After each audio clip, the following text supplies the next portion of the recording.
Nyakora mojango ten rekod yiero no mar LSK ang'no mi mathoth kaka chenro no medo dhi mbele. Kama chielo wadhi e kaunti ma Homa Bay, kama sirikand kaunti ma Homa Bay osedho tielo mar ariyo mar gero klese ne jopuonjre mag grade ECD. Chenro ma ong'ere kaka Ondoa Kaunda manochaya gi dwaro mar golo oko klese mag mabati kaka yor ting'o malo rang'iny mar somo e skunde mag ECD. Jafwambo mar Wali Abich nigi ler koa e kaunti ma Homa Bay. Chenro mar Ondoa Kaunda ne sirikand kaunti ma Homa Bay ochako mar golo oko klese mag mabati gi dwaro mamiyo jopuonjre mag ECD lwasi makare mar somo e skunde manitie koro gwenge mopogore. Chenro no ma bende time ward step 4 manitie kaunti ni bende geto ting'o malo rang'iny mar somo e kind jopuonjre mag ECD. E tielo mar ariyo mar chenro ma kamano mane ochaki e skund primar Mosogo e ward ma Kwabwaye ka chud bura man Dhiwa, gavana ma Homa Bay Gladys Wanga ne okoni e iko omenda ni gisewalo tenge milion 360 mar timo gedo mag klese mag ECD 360 ka ward ka ward ibiro gere klese maromo 9. Wan Osogo ka wabiro chaka yanga chenro mar Ondoa Kaunda phase mar ariyo. Classrooms manoseger e higni 10 ne gin 23, higni 10 e kaunti mangima. Ondoa Kaunda phase mokwongo manyiso watimo higa mokalo cha ne watimo classrooms 163 kendo kimedo gi classrooms mane wasegero through contractor model ne koro wachopo 243. Phase makoro wachako ni wadhi gero classrooms 9 e ward ka ward.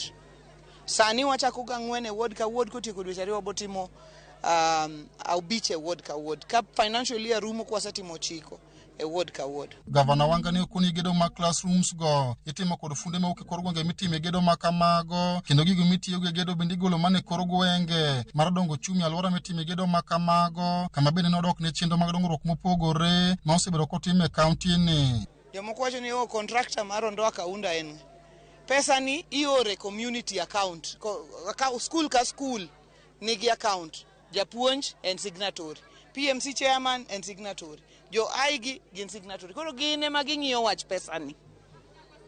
To fundi gine magiyudo, fundi mang'ula mowuok e gweng'ni ema gero, mowuok e gweng' machielo ema gedo. Pesa ni odong'a e gweng' ka. Pesa jo Kwabwayi odong' kanye? Kwabwayi. Mane kwa gero economy mar thurwa gi gweng'wa kae. Ka jokanyo sekta mar somo wacho ni jopuonjre mag ECD ok osebedo ka yudo lwasi makare mar somo kendo chenro mar golo oko classrooms mag mabati go eko biro konyo miyo jopuonjre go eko mijing'o. E ndalo machon classroom igero gi 2 million. Sani koro igere gi 1 million. Nang'o? Kich labor based policy. Labor based wakawo pesa waoro ne school. School also PMC ema yiero fundi magedo. Ok odwar contractor man gi double cabin. Kech contractor man gi double cabin ko biro limo kaka onyalo yudo contract kendo ko chako duogo chiemo bedo awarded kendo chako duogo barua. Ode no ochiko mana 1.8 million. Nwasebedo kwa somo e class mar mabati man gi buru, nyithindo ne bedo gi homa gi aonda. Koro most of the time seche mang'eny ne gibedo ka gilewo ni school. Koro school wani ka class wani ka koro tieki to wabiro bedo maber nikech koro wan gi class nyithindo biro somo maber. Chenro mar Ondoa Kaunda ma sirikand kaunti ma Homa Bay dhigo nyime wards 40 mantie kaunti ni dwaro mare maduong' en miyo jopuonjre mag ECD lwasi makare mar somo kawuono ni jopuonjre go Ali Abich, Ramogi TV, Homa Bay.